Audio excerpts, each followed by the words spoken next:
Okay, so next topic of unit number third is that is 3.2 stack organization. And we know that this stack is simply a memory element in which content can be accessed in last in first out order. Okay, so from a hardware point of view, we are having memory, consider a main memory RAM. Okay, and we are having set of registers. So in a computer system, we can form a stack using either a portion of memory, or we can also build a stack using set of register one on other each. Means एक के ऊपर दूसरा, दूसरे के ऊपर तीसरा, ऐसे कुछ बंचेस रजिस्टर के बना के हम स्टैक फॉर्मेट फॉर्म कर सकते हैं। और हमारी जो मेन मेमोरी है उसकी कुछ एड्रेसेस सिलेक्ट करके हमें उसको स्टैक डिक्लेयर कर सकते हैं। फिर उतने पोर्शन में हम जो भी ऑपरेशन परफॉर्म करेंगे, मेमोरी एक्सेस करेंगे, रीड या write operation, that will B only last in first out order. जो वैल्यू या एलिमेंट हम डालेंगे रिसेंटली, वो सबसे पहले एक्सेस होगा memory. Okay, so last in first out order follow करके ही हम उतने पोर्शन में कोई रीड या राइट ऑपरेशन कर सकते हैं। रैंडमली किसी भी बीच वाले एड्रेस से हम कुछ भी कंटेंट रीड या राइट नहीं कर सकते। Okay, so that is the stack. So it can be placed in a portion of large memory, or it can be organized as a collection of finite number of registers. Okay, so based on this we are having two type of stack in a computer system. One is register stack and one is memory stack. So we will learn one by one. So very first is register stack. So as the name suggests, register stack, it is made up of set of registers. Means हमारे पास suppose 8 bit के या 16 bit के registers है, उसका हम bunch बना लेंगे। एक रजिस्टर रखेंगे, उसके ऊपर दूसरा रखेंगे, फिर तीसरा रखेंगे, चौथा, पाँचवा, छठा, ऐसा। और हर एक रजिस्टर को हम नंबरिंग दे देंगे। स्टार्ट करेंगे हम 0 से। जो फर्स्ट वाला नीचे रखा है उसको हम देंगे रजिस्टर नंबर 0, उसके ऊपर रखेंगे 0 रजिस्टर नंबर 1, फिर उसके ऊपर जो रखेंगे register number 2 and so on. Okay, so look at this example. Here we are having total number of register equal to 64, and we have given numbering from 0 to 63, and this is forming a stack. Okay, तो अब initially जब हमने stack form किया तो हमारे पास total 64 registers है और सभी के सभी ब्लैंक है। ओके, तो जो फर्स्ट रजिस्टर हमने प्लेस किया, सबसे नीचे जो रजिस्टर है, that will indication that from here stack is beginning. Okay, तो 0 नंबर का जो रजिस्टर है वहाँ से स्टैक हम स्टार्ट करेंगे। तो उसमें कुछ वैल्यू रहेगी, फ्लैग वैल्यू रहेगी, जो इंडिकेट करेगी कि यहाँ पे से स्टैक स्टार्ट होगा और उस वैल्यू पे हम कुछ भी कंटेंट नहीं स्टोर कर सकते। हम जो भी फर्स्ट वैल्यू डालेंगे स्टैक के अंदर वो जाके गिरेगी रजिस्टर नंबर 1 पे। ओके, अब फिर दूसरी डालेंगे वो जाके गिरेगी रजिस्टर नंबर 2 पे, फिर तीसरी डालेंगे वो जाके गिरेगी रजिस्टर नंबर 3 पे। और जब हमें वहाँ से वापस निकालना हो, ओके, जब आउटसाइड ले जाना हो, कंटेंट को रीड करना हो, तो जो रिसेंट वैल्यू डाली है उसको ही हम सबसे पहले बाहर निकाल सकते हैं। मीन्स पहले हम सी को निकाल सकते हैं, फिर बी को निकाल सकते हैं, फिर ए को निकाल सकते हैं। This is called last in first out order. Okay, so when we are forming a register stack using set of registers, we are placing one register on another and we are giving numbering.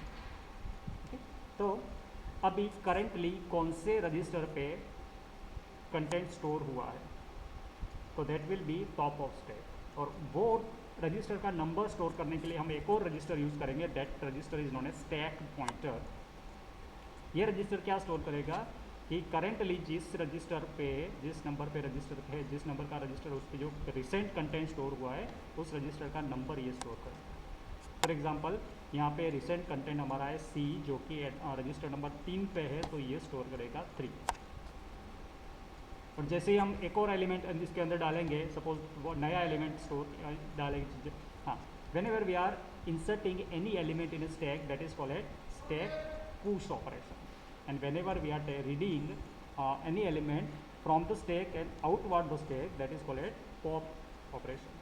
Okay, means अंदर कुछ insert करेंगे that is push, बाहर निकालेंगे that is pop. तो suppose हम push करेंगे यहाँ पे कोई एक एलिमेंट ये एड्रेस पे, तो स्टैक पॉइंटर फिर पॉइंट करेगा 4 नंबर के रजिस्टर को, लाइक दिस। ओके, अब जब भी हमें कुछ भी कंटेंट इसके अंदर इंसर्ट करना है तो वो कहाँ से लाएंगे, तो यहाँ पे एक और रजिस्टर यूज़ कर रहे हैं हम, डेटा रजिस्टर। इसके अंदर जो कंटेंट है उसको हम इंसर्ट करेंगे स्टैक में, और जब हम रिमूव करना होगा तो जो रिमूव करेंगे वो फिर वैल्यू हम ला के स्टोर करेंगे DR में। अब हमारे पास 2 फ्लैग है यहाँ पे, एक है फुल फ्लैग और एक है एम्प्टी फ्लैग। अब हम यहाँ पे देख सकते हैं हमारे पास टोटल कितनी कैपेसिटी है, we are having total 64 registers. जब हम कंटेंट स्टोर करते करते करते यहाँ पे पहुँच जाएंगे और ये 63 नंबर के रजिस्टर पे भी हमने कंटेंट स्टोर कर दिया, तो अब हमें कुछ नया इंसर्ट करना होगा तो हम नहीं कर पाएंगे क्योंकि अब जगह ही नहीं बची है। तो तब हमारा ये फ्लैग फुल की वैल्यू हो जाएगी 1। और जब हम पॉप ऑपरेशन करना शुरू करेंगे, सपोज कि हर एक रजिस्टर से हम कंटेंट निकालते निकालते निकालते जाए, यहाँ पे पहुँच जाए 1 पे, 1 वाला ए भी निकाल दें। अब अंदर कुछ एलिमेंट ही नहीं है, पूरा स्टैक ब्लैंक है, तो हमारे पास एक और फ्लैग है एम्प्टी फ्लैग, इसकी वैल्यू हो जाएगी 1, मीन्स ये फ्लैग सेट हो जाए। ओके, हाँ। और ये दो फ्लैग का यूज़ ये रहेगा कि जब हम अंदर पुश या पॉप करेंगे तो इसकी पहले वैल्यू हम चेक करेंगे और इसके अकॉर्डिंग हम अंदर वैल्यू इंसर्ट या रिमूव करेंगे, मीन्स पुश या पॉप करेंगे respectively. Okay, so how can we perform operation on register stack, we will learn here. Here in this example we are showing 64 word register stacks, means हमारे पास total 64 register है और हर एक register की कुछ capacities होगी। Okay, for 64 word stack SP contains 6 bit because 2 power 6 is equal to 64। हमारे पास टोटल 64 रजिस्टर्स है यहाँ पे, तो हर एक का नंबर स्टोर करने के लिए हमारे पास 6 बिट चाहिए। 6 बिट से हम 0 से लेके 63 तक, मीन्स हर एक 6, यहाँ पे 6 बिट रहेंगे, 1 1 1 1 1 1, तो हर एक 6 के 6 बिट 1 हो जाएंगे, मीन्स ये 63 इंडिकेट करेगा। हर एक 6 के 6 बिट 0 हो जाएंगे तो ये 0 इंडिकेट करेगा। ऐसे करके हम 5 0 1 1, फिर 4 0 1 0, 4 0 1 1, ऐसे करके 0 1 2 3 करके 6 के 6 1 1 1 1 1 1 1 करके 63। तो ऐसे हम नंबरिंग दे सकते हैं। तो टोटल हमारे पास ये 6 स्टैक पॉइंटर की कैपेसिटी, नंबर ऑफ बिट्स रहेंगे इसमें 6, 2 पावर 6 इक्वल टू 64। तो टोटल 64 रजिस्टर का नंबरिंग स्टोर करने के लिए, जहाँ पे अभी टॉप ऑफ स्टैक रहेगा। Okay, DR register holds the data to be return into the stack और read out of the stack. Okay, ये हमने देखा। अभी हम इसके ऊपर दो टाइप के ऑपरेशन कर सकते हैं। First is push operation. Push operation means inserting item into stack is called push operation. कुछ भी एलिमेंट हमें या वैल्यू डेटा रजिस्टर से उठा के हमें स्टैक के अंदर डालना है, इंसर्ट करना है, that will be push operation. तो पुश ऑपरेशन कैसे करेंगे? Before pushing any element into stack we will first check for full, means ये हमारा जो स्टैक है उसके अंदर जगह है क्या, ये पूरा का पूरा भरा तो नहीं है। सपोज भरा है तो हम उसके अंदर इंसर्ट नहीं कर सकते, तो हम फर्स्ट सबसे पहले चेक करेंगे कि ये हमारा फुल फ्लैग है, उसकी वैल्यू कहीं 1 तो नहीं है।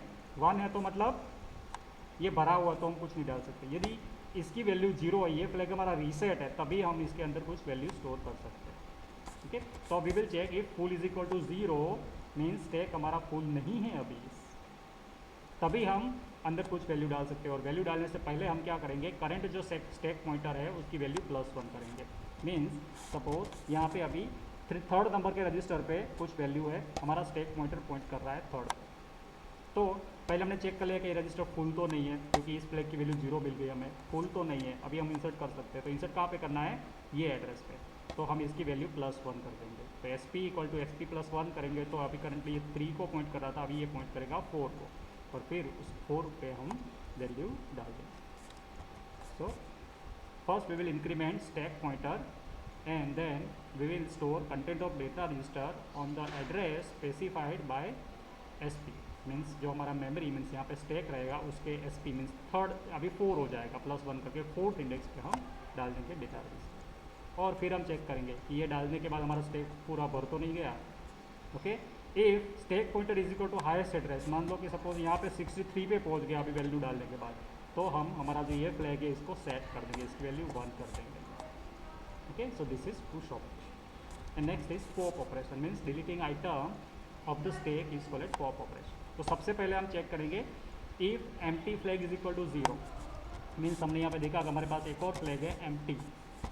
empty फ्लैग की वैल्यू तब रहेगी जब इस स्टैक के अंदर कुछ एलिमेंट ही नहीं रहेगा। अब एलिमेंट है ही नहीं अंदर, तो हम रिमूव क्या करेंगे, तो इसलिए हमें चेक करना पड़ता है कि whether our stack is empty और not. If it is not empty, it is having certain some values, then only we can perform push pop operation. तो हम पहले चेक करेंगे कि whether if our empty flag is 0, it is reset, means कि यहाँ भी empty नहीं है, इसके अंदर कुछ वैल्यू है, तभी हम pop operation कर पाएंगे। So first we will check if empty is equal to 0. If it is 0, तो हम क्या कर लेंगे, वो स्टैक पॉइंटर अभी जो जिस लोकेशन को पॉइंट कर रहा है वहाँ से कंटेंट रिमूव करके हम डेटा रजिस्टर में स्टोर कर देंगे। और फिर स्टैक पॉइंटर की वैल्यू -1 कर देंगे। मीन्स यहाँ पे अभी C3 पे ये थर्ड नंबर पे पॉइंट कर रहा है हमारा स्टैक पॉइंटर, तो यहाँ पे जो C है ये वैल्यू इसको उठा के हम ला लेंगे डेटा रजिस्टर में, फिर इसको -1 कर देगा। अभी ये थर्ड को 3 को पॉइंट कर रहा था, अभी -1 करेगा तो ये पॉइंट करेगा 2 को। ये अभी जो रिसेंट एलिमेंट है वो 2 पे है, like this. Okay, so this is the pop operation. और फिर हम चेक करेंगे यदि ESP हमारा 0 पे तो नहीं आ गया, मैं स्टैक पॉइंटर यदि 0 पे नहीं आ गया है कि नहीं। सपोज मान लो ये सभी ये लास्ट ये वाला था और इसको हमने रिमूव करा और हमारा स्टैक पॉइंटर 0 को पॉइंट कर रहा है अभी, मतलब कि हमारा स्टैक एम्प्टी हो गया। और जब ऐसा हो जाए तो हम एम्प्टी फ्लैग की वैल्यू 1 कर देंगे, इसको हम सेट कर देंगे to indicate this stack is empty now, no further element can be remove. Okay, so this is about register stack. We will learn about memory stack in next lecture.